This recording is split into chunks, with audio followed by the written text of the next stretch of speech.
Selamat sore semuanya. Hari ini dengan saya Angel.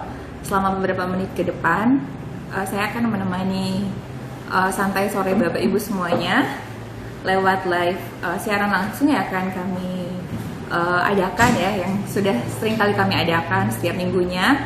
Namun untuk minggu ini kami mengambil topik yang umum, yaitu bagaimana mengetahui swab test dan rapid test.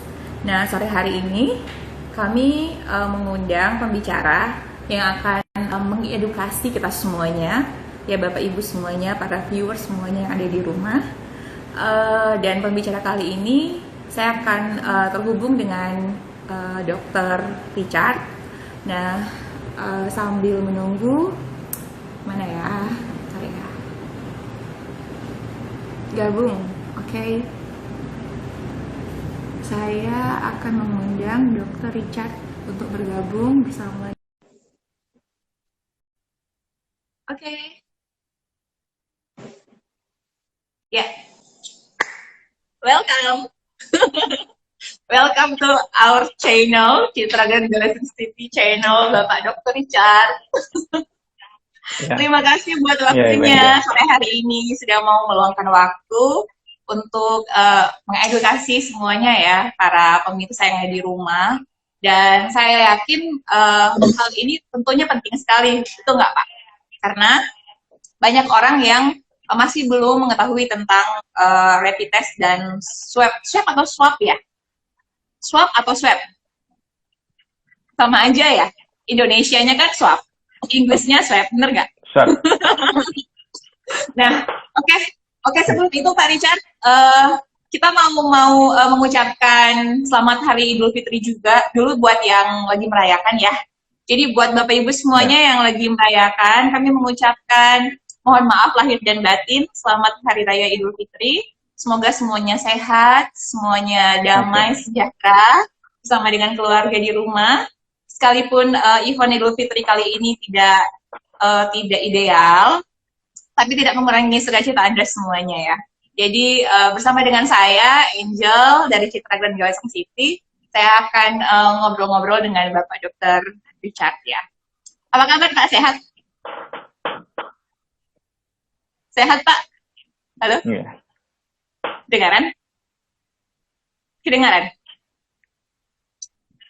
Iya. Halo? Oke. Iya. Sorry, putus-putus. Iya. Oke. Nah, Pak Dokter, apa kabar? Sehat? Sehat? Kedengaran nggak? Iya, baik. Ya, Angel, kabar baik. Gak? Gimana? Kabarnya juga? Wah, seperti yang Anda lihat, Pak. Sangat-sangat luar biasa. Nah, ini sebenarnya memang sebelum-sebelumnya event kami, loading ya, event kami di live streaming tentunya mengangkat tema-tema yang bersifat properti, investment, dan produk-produk kami. Tetapi sore hari ini kami ingin mengangkat sebuah tema yang umum, yaitu tentang COVID dan lebih khususnya tentang mengetahui rapid test dan swab test. Jadi silahkan Pak Richard untuk memberikan pemahaman tentang dua hal ini, ya? Iya, baik, ya. Silakan Pak, silakan. Ya, selamat sore. Oke, mungkin ya kita berada sekarang di pandemi COVID, dan ini merupakan mungkin beberapa orang, ya bahkan kita semua ya, mengalami hal yang baru pertama kali kita alami mungkin seumur hidup kita. Jadi ini merupakan hal yang sangat penting untuk beberapa tes kesehatan yang perlu kita ketahui, yang mungkin sering kita dengar di surat kabar, atau bahkan dari orang-orang, atau bahkan kita melihat sendiri dari televisi, atau bahkan mungkin kita salah satu yang pernah mengalami, mungkin pernah kita lakukan tesnya ya. Jadi untuk rapid test ini adalah suatu tes sebenarnya ini tes screening atau penyaring. Nah, ini merupakan tes screening atau penyaring atau merupakan suatu tes awal, yaitu di mana tes ini menggunakan sampel darah. Kemudian apa yang dia nilai? Yang dia nilai itu sebenarnya suatu imunoglobulin atau suatu imunitas. Jadi suatu imunoglobulin atau suatu protein itu merupakan suatu imunitas yang ada dalam tubuh kita. Nah, rapid ini memang berbeda halnya dengan swab. Rapid ini mempunyai sensitivitas yang tidak bisa dikatakan tinggi juga, yaitu sekitar 60-80%, dan itu pun harus dikonfirmasi juga dilakukan dengan swab test. Nah, sedangkan untuk swab test sendiri ini namanya swab, yaitu dioles dengan sampelnya itu lendir. Sampelnya itu menggunakan lendir yang diambil dari mana? Yang diambil dari hidung. Kemudian itu yang pertama, yang hidung, atau yang kedua dari dalam mulut, di swab yang tenggorokannya dalam. Ya, jadi ada dua tempat.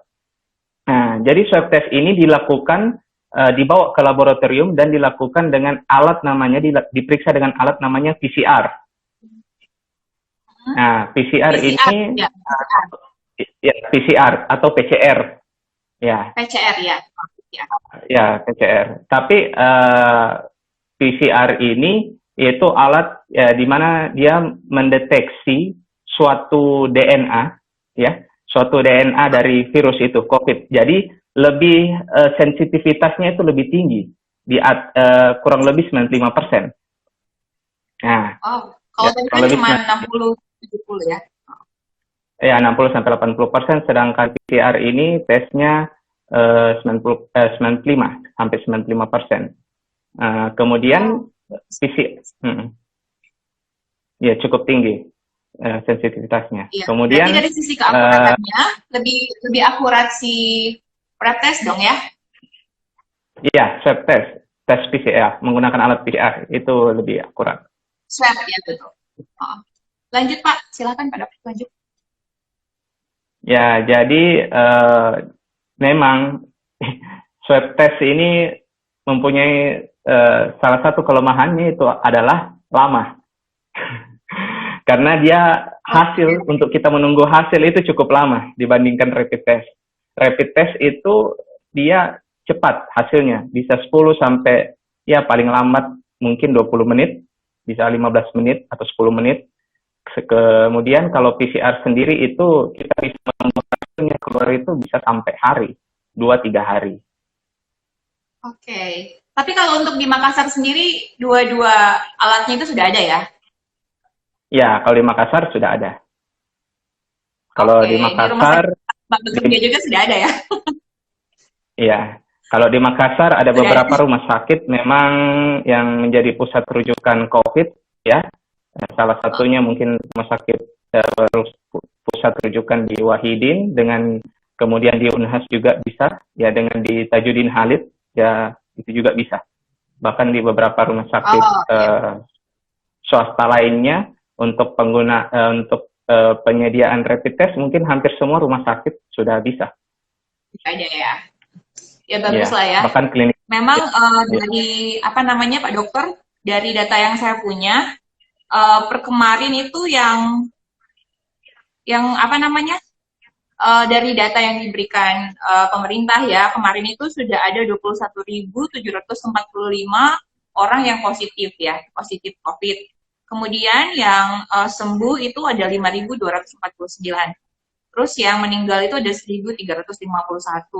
Nah, ini kan menjadi sebuah apa ya, maksudnya pertambahan, apalagi dengan PSBB ini sudah tidak diberlakukan lagi kan.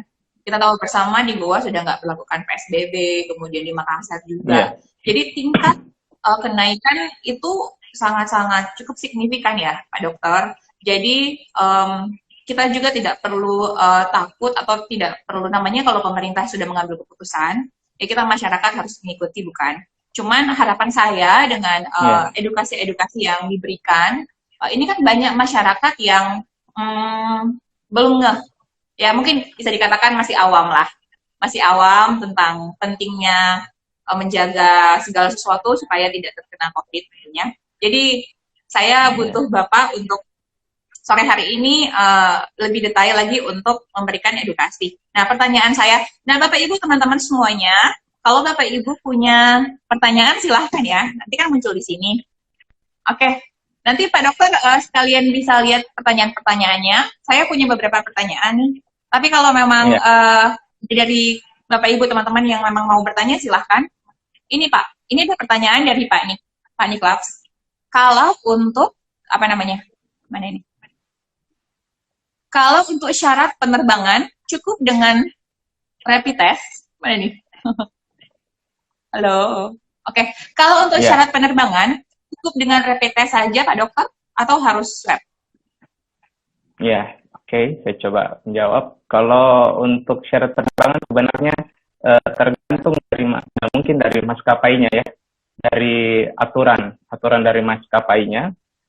Sebenarnya kalau untuk penerbangan itu kan ya memang lebih baik memang ada salah satu tes yang kita lampirkan dan memang ada surat keterangan dari pihak yang terkait bahwa kita mungkin bebas dari suatu penyakit ya. Untuk sekarang COVID memang rapid test itu saya juga pernah mendengar ada beberapa teman yang pernah dia bilang itu kalau rapid itu terkadang ya maksudnya bisa dipakai. Tetapi kalau menurut saya secara pribadi sebenarnya rapid itu tidak sensitif. Lebih baik kita lakukan tindakan cuman swab itu tidak semua orang bisa digunakan bisa bisa kita gunakan atau bisa kita tes karena kalau swab itu hanya kalau di rumah sakit kita peruntukkan orang-orang dengan mempunyai gejala, kemudian yang mempunyai gejala, misalkan dia mungkin termasuk ODP atau PDP, kemudian ya otomatis itu mempunyai riwayat kontak dengan pasien atau penderita dengan positif COVID. Ya, kemudian kita lakukan pemeriksaan swab. Jika dia negatif, ya itu bisa kita cantumkan atau bisa kita bawa. Itu sebenarnya lebih valid kalau pemeriksaan swab. Kalau rapid, jadi tergantung dari maskapainya. Sekalipun misalkan hanya bisa kita dapat rapid, karena rapid itu semua, jadi sebenarnya ada indikasi sih orang-orang yang kita rapid itu apa aja, yaitu pasien atau penderita yang termasuk dalamnya ODP maupun PDP, ya, ODP atau PDP. Kemudian petugas kesehatan, kemudian orang-orang yang memiliki interaksi sosial tinggi, contohnya karena mungkin tergantung dari pekerjaannya ya, contohnya seperti tukang parkir, kemudian polisi, Pak Tentara, ya, kemudian pejabat publik, ya, kemudian camat, lurah atau bupati yang sering ketemu banyak orang, yaitu atau pedagang di pasar, yaitu merupakan yang ya kalau kita tes mereka itu rapid. Nah, seperti itu. Jadi tergantung sebenarnya maskapainya sih. Kalau misalkan memang cukup rapid, ya mungkin bisa. Ya, tergantung dari maskapainya ya. Seandainya maskapainya membutuhkan untuk just rapid, ya silahkan ya. Karena dari penjelasan Bapak tadi, ternyata kalau untuk tes swab juga itu harus ada riwayat yang harusnya lebih dari rapid ya. Seperti itu. Ya, harus mempunyai riwayat yang jelas karena ya itu swab itu kan kalau kita di Indonesia mungkin keterbatasan karena mungkin kita tidak bisa langsung secara massal. Yang bisa massal sekarang untuk saat ini adalah rapid, tapi tidak menutup kemungkinan nanti kita mungkin pemerintah mungkin beberapa tempat ada di beberapa tempat itu sudah melakukan tes swab secara massal juga. Ya. Oke. Kebetulan ada sharing dari beberapa teman saya mengenai harga ya, patokan ini lebih ke rumah sakit swasta kayak gitu. Mereka memang sebenarnya kalau untuk tes rapid dan swab test ini eh, perlu dibayar, Pak Dokter? Atau memang ada subsidi dari pemerintah? Ya, dari pengetahuannya Ya, Bapak gimana? ya, ya ini memang terkadang cukup, ya memang sering juga ditanyakan sama ya teman-teman yang lain. Sebenarnya untuk tes swab sendiri ini, jika masyarakat mempunyai gejala, keluhan, bahkan ya itu salah satunya, dan pernah di screening, misalkan pernah di Ya. screening, pernah dilakukan pemeriksaan cek darah, kemudian dilakukan foto ronsen dada, bahkan sampai di CT scan, dan ternyata menunjukkan ke arah ya, pemeriksaan swab test ini gratis. Kalau dari Ya, riwayat ya. kecuali ya, ini termasuk pemeriksaan yang tidak dipungut biaya karena pemerintah sudah mengcovernya. Tetapi jika ada orang yang misalkan masyarakat yang ingin mengetahui, misalkan dia nggak punya gejala Ya. ya mungkin dia nggak punya gejala, tetapi pernah kontak dengan positif penderita atau pasien yang terkonfirmasi positif COVID, ya dia bisa untuk melakukan pemeriksaan rapid. Tetapi kalau untuk swab, terkadang itu kita prioritaskan ada untuk beberapa orang yang betul-betul yang seperti biasanya kalau tidak punya Udah gejala, punya gejala biasanya kita kayaknya ya. ya kalau yang tidak punya gejala walaupun dia rapid positif itu terjangkit ya, corona. Karena kan sensitivitasnya itu kalau rapid itu dia kalau dia reaktif. Kalau dia reaktif Ya. itu belum tentu virus COVID, bisa saja virus corona yang lain. Jadi tetap harus konfirmasi dengan Oke. swab. Tetapi kalau misalkan dia reaktif, nah itu dan jika tidak ada gejala, terkadang petugas kesehatan itu tidak langsung buru-buru untuk melanjutkan ke tindakan swab. Biasanya kita lakukan pemeriksaan yang lain. Ya, banyak sih pemeriksaannya, misalkan anamnesis, dari anamnesis, kemudian kita tanya-tanya gejalanya, kemudian kita lakukan pemeriksaan darah, dan kita pemeriksaan ronsen dada. Jika didapati ronsen dada itu ada gejala seperti pneumonia, kita lanjutkan dengan CT scan. Nah, jika ternyata selama kita lakukan pemeriksaan ini, ternyata dalam CT scan-nya memang kita curiga COVID, kita lanjutkan ke swab. Tapi kalau dia tidak mempunyai gejala dan yang lain misalkan normal, kita biasanya sarankan untuk istirahat di rumah, yaitu selama Oke.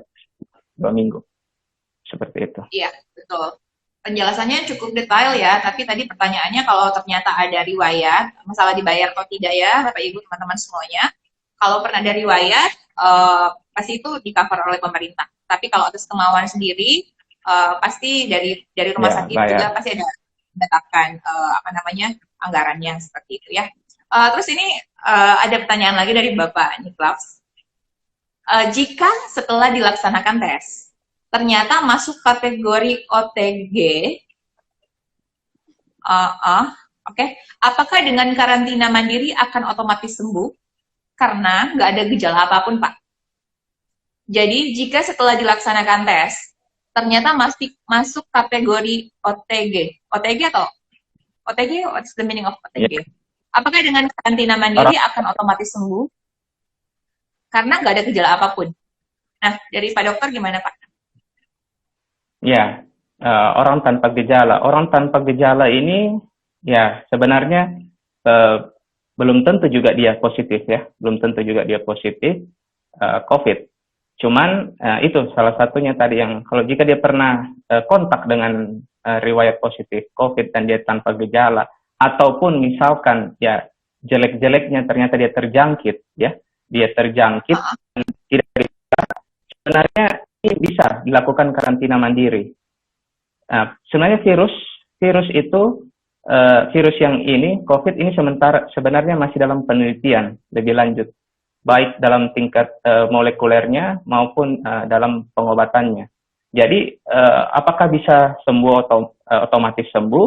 Kalau virus ya namanya virus itu self limiting disease. Jadi dia bisa dari tubuh itu bisa membuat imunitas melawan. Nah, cuman terkadang kita tidak tahu seberapa kuat tubuh kita untuk melawan ini. Kita tidak tahu, ya. Jika dia cukup kuat, ya dia bisa sembuh. Dia bisa sembuh. Karena dia karantina mandiri, dia bisa sembuh. Tetapi jika dalam karantina mandiri itu dia mengalami perburukan, misalkan sebelumnya dia menjadi demam, atau mungkin salah satunya yaitu gejala pernapasan seperti batuk atau dia sesak nafas. Nah, itu baiknya kita lanjut atau seperti Ya, halo. ya, Angel. Ya, jadi sebenarnya bisa sembuh ya Pak Dokter untuk karantina mandirinya, tapi tergantung dari imunitas orang tersebut, benar nggak? Iya, ya, tergantung imunitas. Kemungkinan ya. untuk sembuh ya bisa gitu. Ya. Bisa. Tapi sebaiknya Ya, dan juga konsultasi juga dengan rumah sakit ya harusnya. Iya. Sebenarnya untuk zaman sekarang juga kan sudah beberapa penelitian. Jadi untuk beberapa obat-obatan, vitamin itu untuk memperkuat daya tahan tubuh kan sudah banyak juga yang dijual, ya. Jadi mungkin selama masa-masa sekarang ada baiknya kita juga menjaga kesehatan dengan cara mungkin ya itu rajin mencuci tangan, kemudian selalu menggunakan masker jika keluar rumah, kemudian dibantu dengan suplemen obat-obatan ya seperti vitamin dan sebagainya ya, dan juga makanan-makanan yang bergizi ya intinya apapun yang kita butuhkan untuk meningkatkan daya tahan tubuh kita ya. Jangan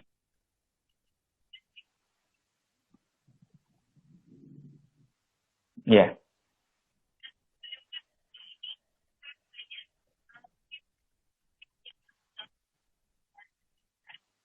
Ya, kriteria pasien. Kalau kriteria pasien ini sebenarnya,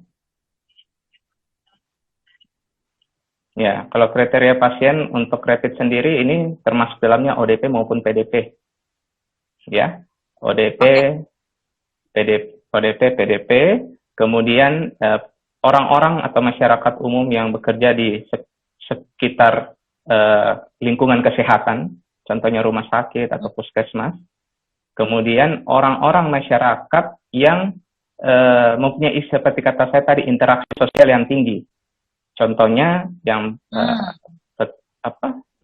yang petugas parkir, pedagang, kemudian Pak Polisi, Pak Tentara, ya, kemudian dengan pejabat publik, ya, yang sering ya. Kalau untuk swab sendiri, ya. Kalau untuk swab sendiri kriterianya ini tergantung dari itu kata saya tadi berat ringannya suatu gejala. Jadi jika terkonfirmasi ternyata ketika pasien ODP atau PDP datang ke rumah sakit dan ternyata gejalanya ini semakin memburuk, ya itu tetap kita harus screening dulu. Screening itu dengan menggunakan mungkin kita cek lab kah, kita foto ronsen kah, kemudian kita rapid. Ternyata mengarah ke arah itu, ke arah COVID, ya kita swab untuk diagnosis pasti. Harus di swab. Terus Pak, jika sudah reaktif rapid, apa pasti sudah COVID? Jika apa? Jika sudah reaktif rapid, apa pasti sudah COVID atau ada kemungkinan belum COVID? Reaktif. Nah, kalau rapid itu seperti kata saya, sensitivitasnya itu 60-80%. Jika itu reaktif, belum tentu itu COVID. Tetapi belum tentu juga itu bukan COVID. Ya, karena rapid test itu kalau positif, itu bisa virus yang lain juga, selain dari coronavirus yang COVID-19 atau SARS-CoV-2, bisa mungkin juga virus corona yang lain juga. Jadi belum tentu, belum pasti. Jadi harus dikonfirmasi dengan swab. Jika sudah positif swab, apa sudah positif COVID? Sorry, bisa diulang pertanyaannya? Jika sudah positif swab, apa sudah positif COVID, Pak? Sudah positif Iya. swab nih, pasti sudah COVID. Ya, kalau positif swab namanya kan tadi salah satu diagnosis pemeriksaan untuk menegakkan suatu diagnosis itu adalah dengan menggunakan PCR atau swab. Jika sudah pernah dilakukan tes swab ternyata dia positif, ya itu biasanya kita katakan penderita ya sudah terkonfirmasi terinfeksi dengan COVID-19. Ya. Kemungkinan besar sudah ya tadi, karena Pak Dokter bilang sih 95% ya harusnya. Terus selanjutnya Pak, berapa kali kita harus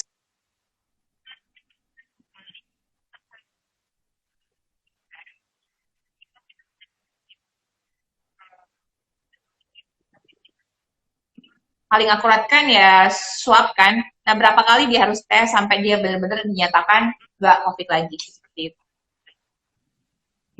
Jika sorry ya agak putus-putus ya. Jika sudah dilakukan swab sekali dan ternyata hasilnya positif dan dikatakan dia sembuh dari COVID ya, itu maksudnya berapa kali harus tes swab lagi kita perlukan ya? Seperti itu ya pertanyaannya tadi. Ya.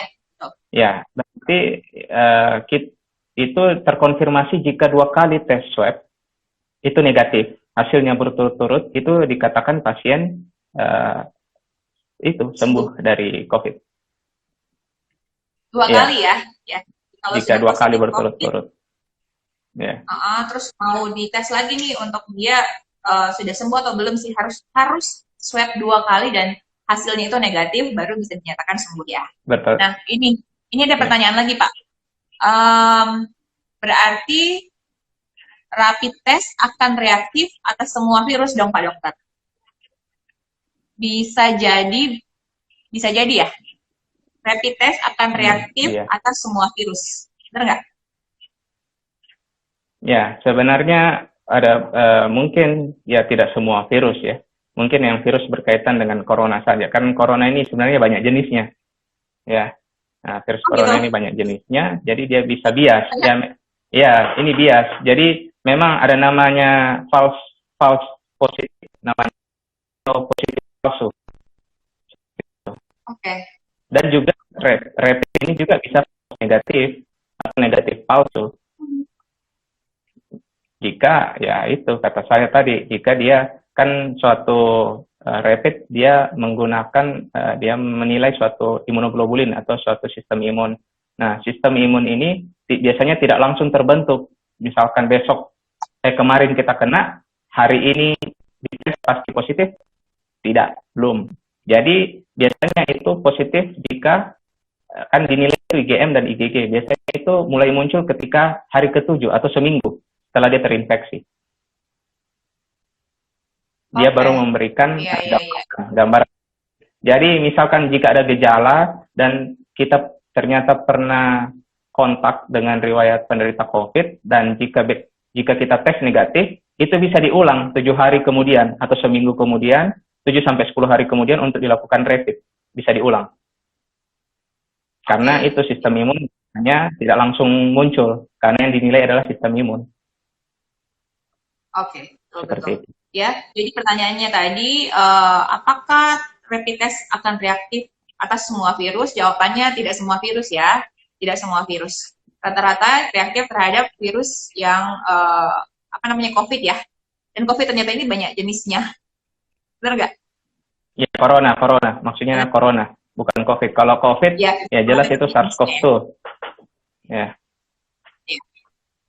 Oke Pak, terakhir nih Pak.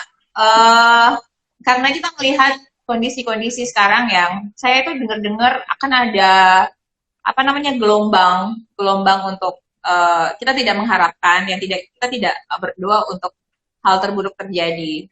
Tetapi dari beberapa analisa beberapa orang ya, dikatakan bahwa sebenarnya akan terjadi gelombang berikutnya untuk COVID ini, gitu, dan tingkatnya juga jumlahnya juga akan meningkat lah seperti itu. Nah, kita tidak mengharapkan itu terjadi ya, tapi apa namanya, Bapak mungkin bisa memberikan apa namanya closing statement atau sharing karena terkait dari Pak Dokter juga kan pernah dinyatakan ODP ya Pak ya, benar nggak?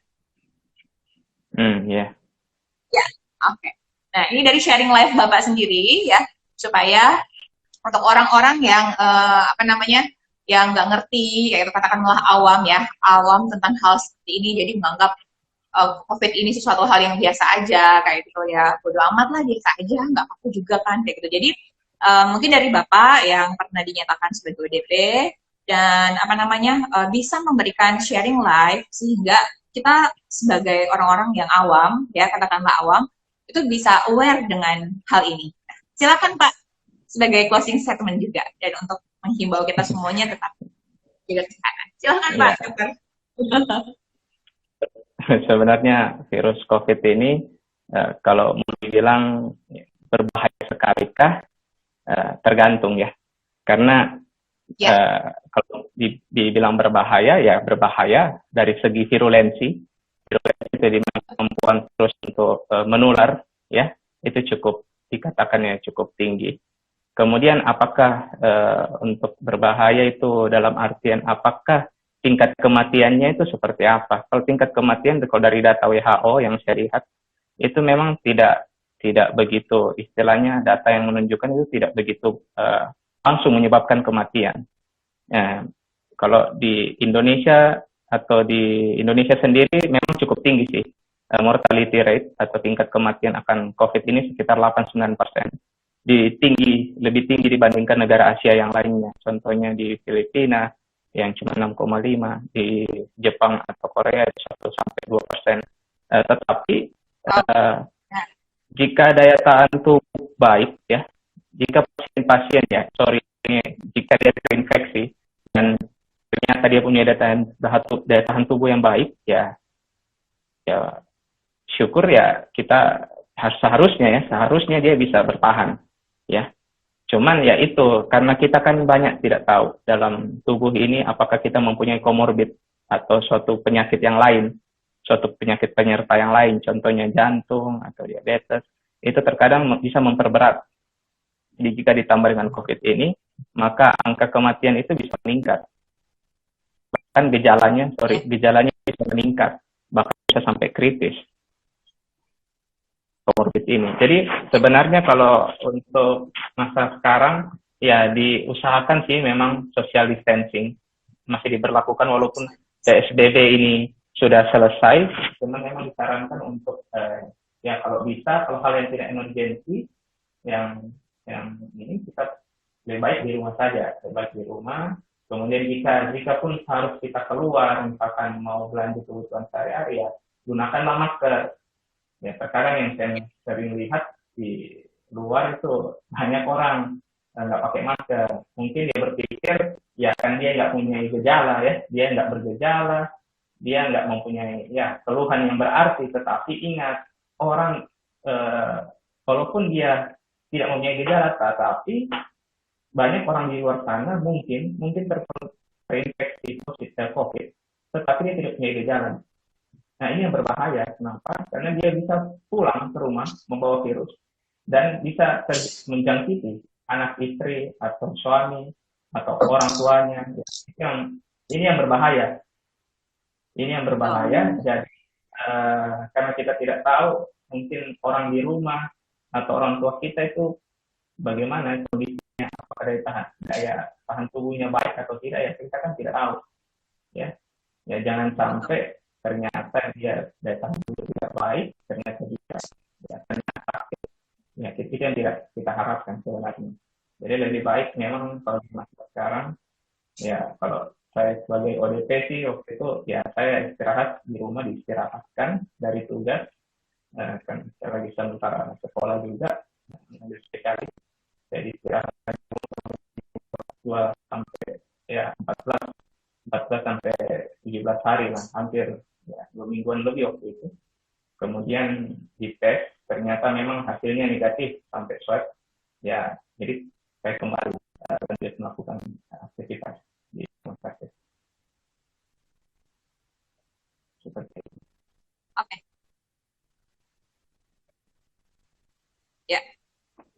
Halo. ya tetap baik, ya tetap jaga kesehatan ya, Iya, tadi jangan kurang terlalu agak jauh. memaksa. It's okay. Lanjut, Pak. Jadi, himbauannya tadi ya, betul sekali untuk tetap jaga jarak, pakai masker ya, karena kita tidak tahu jika kita keluar terus bawa terus kembali ke rumah dan ada orang tua kita, ada adik-adik kita mungkin dan mereka rentan ya, mungkin kita kuat, tapi kalau mereka rentan kan efeknya bisa bahaya ya, kayak gitu, kurang baik ya terhadap keluarga. Nah, ada lagi Pak yang mau di-sharingkan? Udah. Ya terserah. Pak? Sudah, sudah cukup mungkin. Masih ada yang ingin bertanya kali yang lain. Halo? Jauh Pak, Pak Ya. Dokter? Ini. Iya, Ya. ya, oke, saya rasa ya mungkin terserah, mungkin sudah cukup atau mungkin masih ada yang bertanya lagi, mungkin masih ada pertanyaan lagi. Udah cukup ya. Jadi ini Pak ada banyak sekali yang bergabung sore hari ini dan semoga bisa mengedukasi Bapak Ibu semuanya ya, karena hal ini tidak boleh kita acuhkan ya. Jaga kesehatan semuanya, tingkat pertambahan pasien terus makin bertambah. Ini ada say thanks lah dari Pak Nik. Katanya terima kasih Pak Dokter, menarik sekali. Semoga jadi tambahan informasi dan awareness untuk kita semua. Oke, kalau begitu Pak Dokter, terima kasih sekali buat waktunya. Sudah mau untuk join live. Terima kasih juga. Tetap sehat Pak, tetap jaga kesehatan. Sukses juga untuk spesialis bedahnya. Sebenarnya Amin. Pak Dokter adalah dokter yang sedang melanjutkan ke spesialis bedah, tapi senang sekali kita bisa bahas sebuah tema dan judul yang saya pikir sih semua dokter masih tahu ya, jadi kita angkat yang umum saja seperti itu. Nextnya kita pengen bahas sesuatu yang lebih mendarat dan relevan tentunya untuk bisa mengedukasi masyarakat ya. Bapak dokter dipanggil sebagai dokter dan memberikan edukasi, kami dipanggil sebagai seorang marketing untuk jualan produk, tapi juga kami pengen mengedukasi semua pengikut kami seperti itu. Oke deh, kalau begitu terima kasih sekali Pak Dokter, terima kasih sekali buat waktunya. See you next time. Ya, kesehatan Pak. Oke. Thank you. Oke, terima kasih. Dan Thank you. Bapak Ibu semuanya, terima kasih sudah live bersama dengan kami sore hari ini. Dan di next session kami akan membahas hal-hal yang sifatnya mungkin kita akan bahas tentang properti kembali dan produk-produk yang kami jual di Citra Gasong City. Overall, terima kasih untuk sore hari ini. Selamat Hari Raya Idul Fitri. Mohon maaf lahir dan batin.